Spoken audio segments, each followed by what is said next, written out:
I cannot stop thinking about the inevitable apocalypse that is looming. Alien erotica, anyone? Let me know. Smells like an upcoming reading vlog. Hello creeps, Andy here, and today I have another book haul for you. And I know what you're thinking. I thought you were gonna stop buying books. I had every intention to only pick up 1 or 2 books until the end of the year. However, on our anniversary, my husband came home and said, "You want to go to the bookstore?" And I'm not going to turn down a trip to the bookstore. I can't do that. It's not in me to say no to books. So anyways, that's what most of these are from, but a few I got here and there. Some of them are extreme horror books, some of them are from Barnes & Noble, some of them are from Amazon. We got a mixture of everything in here. Did I already say extreme horror books, thrillers, and cozy mysteries? We've got it all. So let's just begin. Hi, just me popping in really quick. I got a very special package in my Sorry, but can we just talk about how it was really windy today? And I asked my husband, is my hair messed up? And he said, no, it looks fine. And I went to dinner like this. Oh, men. P.O. box, and I wanted to share it with you. This is from Christopher Triana, trianahorror.com. And so we're gonna open this together. This is the author of extreme horror novels. The book that I read from him recently in one of my videos was Gone to See the Riverman. Highly suggest, was that English? What? Sorry, highly suggest reading that book. It was fantastic. I loved every page of it. So let's open this together. Thank you very much, Christopher Triana, for sending me a package. I'm so excited to see what's inside of it. I might end up leaving my P.O. box down below. I don't know, we'll see. But let's just break into her and see what we got here. We have another bag. Dun dun dun! Never open anything correctly. Oh, look it, there's a little pull tab. Dang it. Never pull tabs correctly. Okay, let's see. We got more books. We got more books. Oh, this is so nice. What a perfect package to open in a book haul. So the first thing I got here is a cute little baggie, little Halloween baggie. And in it we have, oh, this is so cool. Oh, Along the River of Flesh, the second one, and then Gone to See the Riverman, a little keychain. This is so cute. I'm gonna leave his website in my description so you guys can buy this stuff if you guys are a big fan of that book as well. This one says read Christopher Triana, which I love. And then this one says Gone to See the Riverman. So those are 2 little pins. Those are really awesome. That's cool. And then he sent me Along the River of Flesh, the sequel to Gone to See the Riverman. Guys, smells like an upcoming reading vlog. Oh, he signed it. It just says to Andy, see you on the river. That is so awesome. Thank you so much, Christopher Triana. That is seriously so cool. And that makes me so happy. That's really awesome. And then some stickers here. Read Christopher Triana, Gone to See the Riverman. This is really, really neat. That's just awesome. And then That Night in the Woods, read Christopher Triana. A little bookmark. Oh, and he has some of his other titles on this side, which is really cool. There's The 13th Coyote, Blood Relatives, Gone to See the Riverman, Full Brutal, and Toxic Love. So that's really neat. And then he sent me this book called Ex-Boogeyman, which also looks fantastic. He's not Freddy, he's not Jason, he's all washed up. Oh man, I am so excited for this. So let's, I guess, read the back of these 2 really quick before we get to the rest of the book haul. I'm sorry, but this was in my P.O. box and I was too excited to share it with you. Oh, you know what? I'm not going to read the back of this one because it's the sequel to Gone to See the Riverman, and now that I'm reading it, it'll give stuff away in the first book if I let you in on what it says in the back. So this one I will keep to myself. Go pick up Gone to See the Riverman if you haven't though. Such a fantastic book. Those of you who enjoy extreme horror elements, but also enjoy books that have deeper character development and books that are more than just blood and guts, highly recommend that one for you. This one, Ex-Boogeyman, let's read the back together.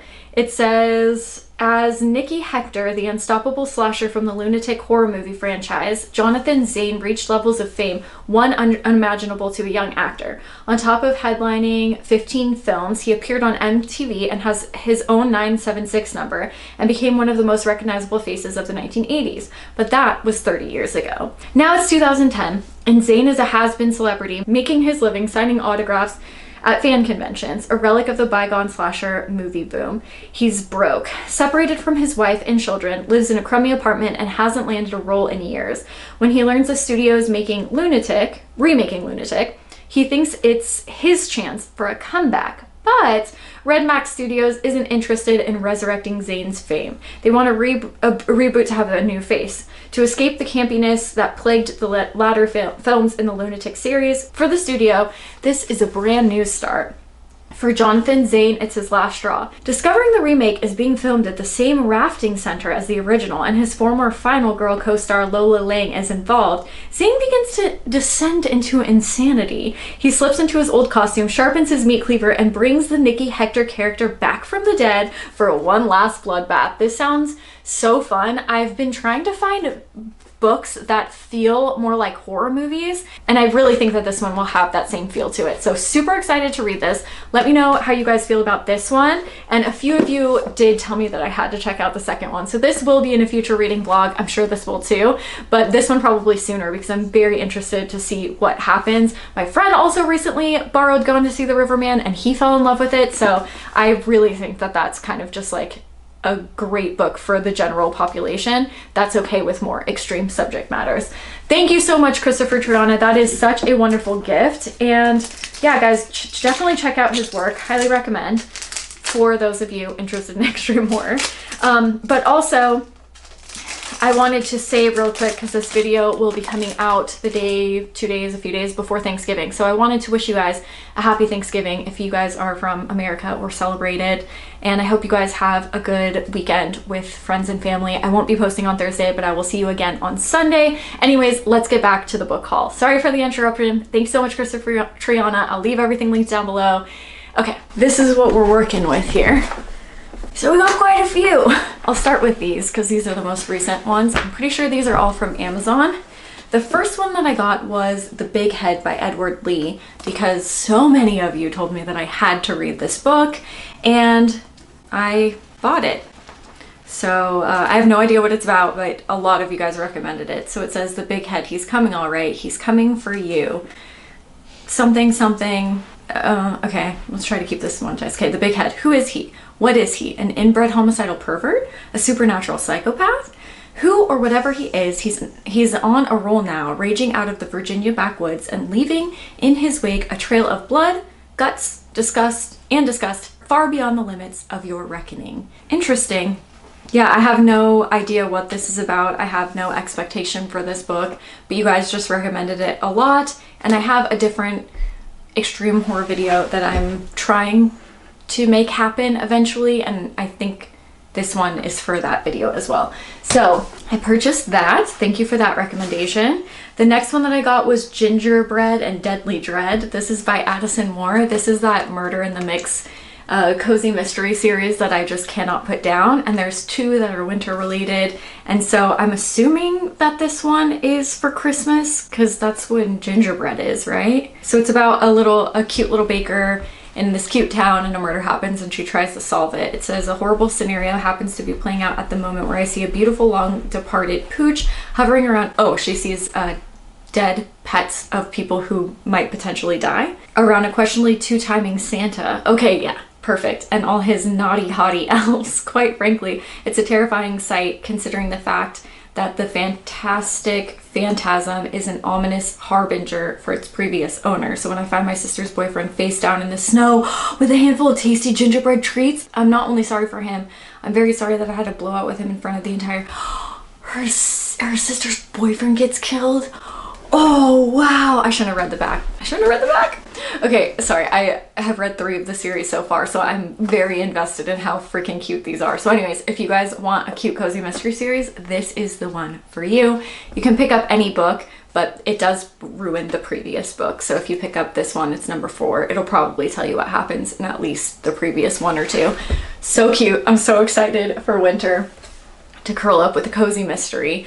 This one I'm very excited for. This is Darcy Coats's Silence in the Shadows. This is the 4th in the Black Winter novel series, and I believe this is the last one, at least now. And I just read the 3rd one at the beginning of this month, and I cannot stop thinking about the inevitable apocalypse that is looming. But anyways, it's just about this stillness that takes over towns, and nobody knows what's really going on, and there are these creatures out there. It's definitely not a zombie apocalypse by any means, but that's kind of the closest thing I can relate it to for you. Kind of like, yeah, monsters, I don't know. And I've enjoyed all of them so far. The 3rd one, man, I could not put it down. I could not put it down. So I'm very excited for this, but I'm also nervous that it's the last book because I could read about this couple for all of eternity. So I kind of hope it's not the last in the series. Anyways, so the first one that I got was Pines, Wayward Pines by Blake Crouch.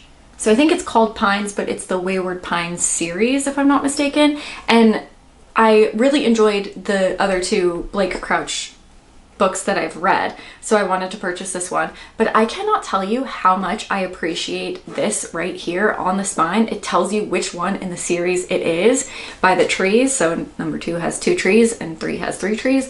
And I just was so grateful for that. I was like, I'm gonna support this book just for this reason because it's so annoying when you pick up a book and you don't, oh, I didn't even read you the back of the Darcy Coats book one. I don't want to know what happened, so just know it's part of the series. Anyways, it infuriates me so much when I pick up a book and I have to go on Goodreads to see that it's number 27 in the series. It's kind of irritating, so I very much so appreciate this. This one just says, one way in, one way out. Secret Service agent Ethan Burke arrives in Wayward Pines, Idaho with a mission. Locate 2 federal agents who went missing in the bucolic town 1 month earlier. What the frick is a bucolic? Bucolic. Of or relating to shepherds. Never heard this word in my life. Okay, bucolic town 1 month earlier. But within minutes of his arrival, Ethan is involved in a violent incident. He comes to a hospital with no ID, no cell phone, and no briefcase. As the days pass, Ethan's investigation turns up more questions than answer. Why can't he get any calls through to his wife and his son in the outside world? Why doesn't anyone believe who he is or who he says he is? And what is the purpose of the electrified fences surrounding the town? Are they meant to keep residents in or something out? Each step closer to the truth takes Ethan further from the world he knew and from the man he was, until he faces a horrifying fact: he may never get out of Wayward Pines alive. The irresistible, suspenseful first volume in the blockbuster Wayward Pines trilogy. Pines is at once a brilliant mystery tale, and the first step in a genre-bending saga of suspense, science fiction, and horror. Sounds like an impending existential crisis is upon me. That's okay. Actually, oh, I'm going to stay in a cabin. I should read this in the cabin. I'm gonna do that. That sounds great. Okay, that was a good idea. I have to remember to pack that. Okay, the next one that I got was The Hunting Party by Lucy Foley. I was just looking at thriller books, and you guys know I'm kind of let down by a lot of thrillers, and so if I find an author that I like and that their work interests me, I just kind of cling on to them. So I've liked both of her previous books, and I always like the back because they never tell you anything. It just says, a New Year's reunion in the remote Scottish wilderness. The beautiful one, the golden couple, the volatile one, the new parents, the quiet one, the city boy, the outsider.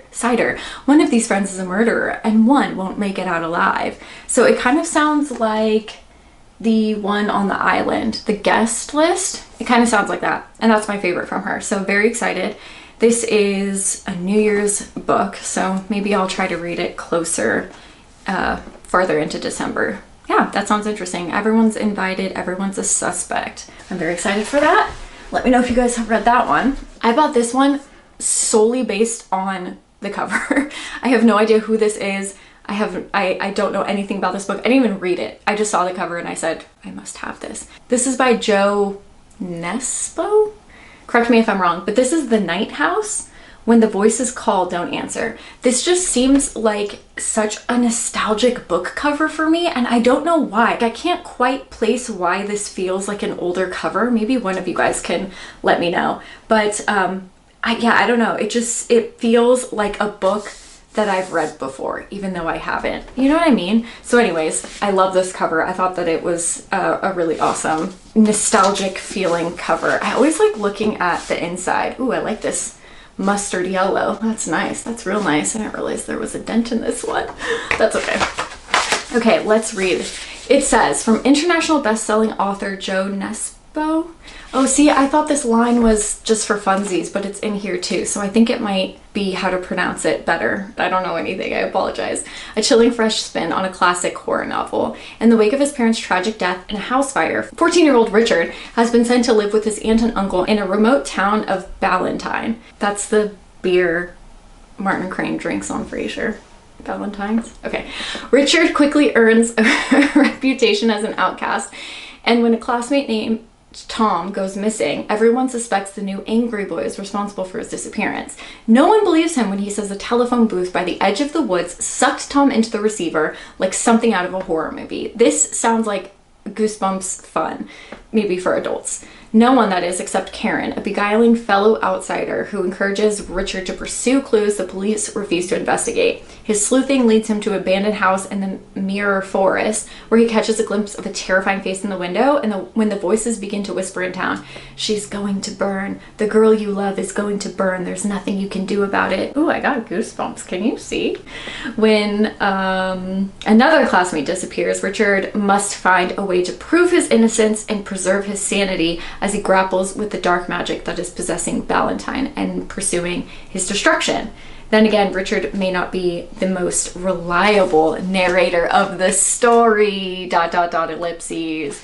That sounds so fun. I love me an unreliable narrator. So yeah, let me know if you guys have read this. I believe this one came out this year, which is why it's a hardcover.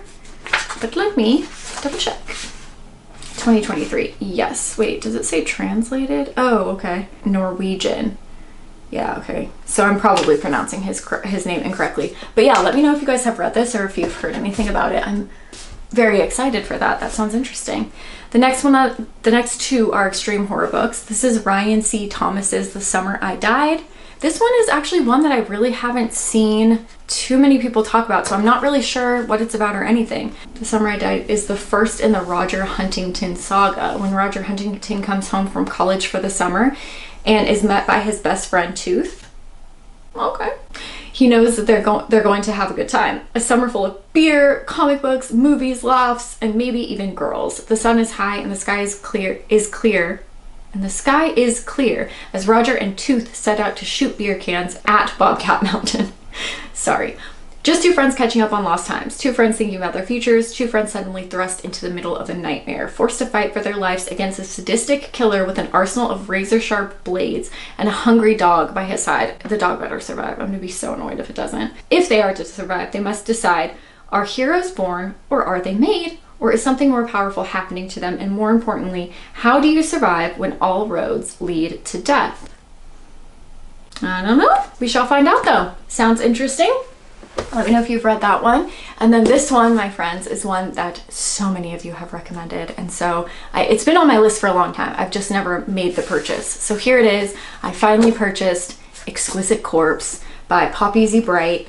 And you guys have told me that I'm going to love this. So I purchased it. I will read it. And yeah, this will be in some sort of vlog somewhere. I'm sure of it. But it says, to serial slayer Andrew Compton, murder is an art, the most intimate art.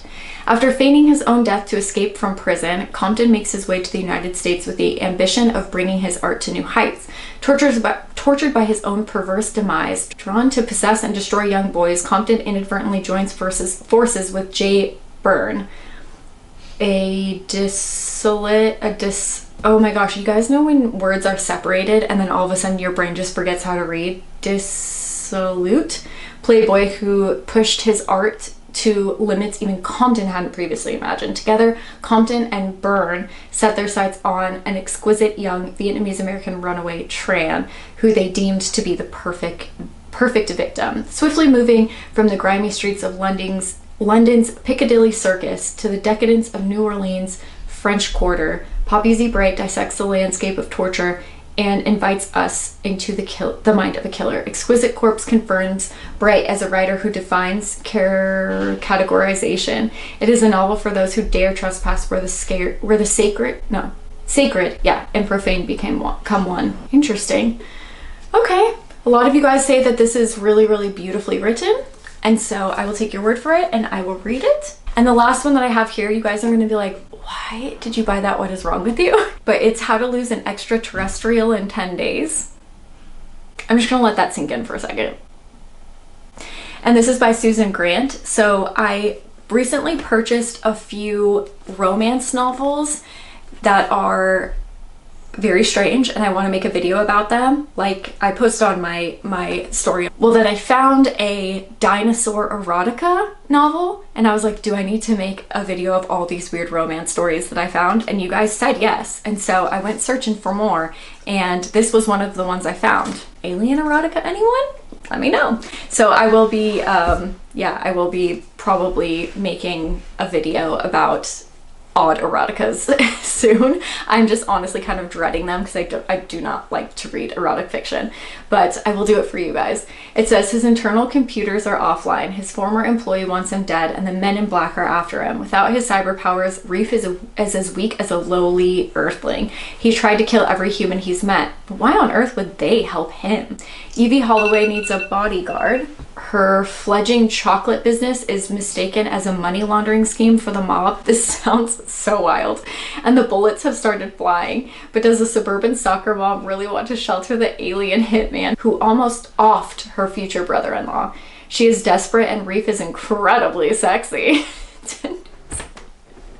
10 days, she tells him, but it turns out that 10 days just might be long enough to spark a love that's truly out of this world. Okay, I have to read this. That's absolutely hilarious. Anyways, let me know if you guys want that video. Actually, don't even let me know. I'm gonna do it because I found some weird stuff. I'm not gonna lie.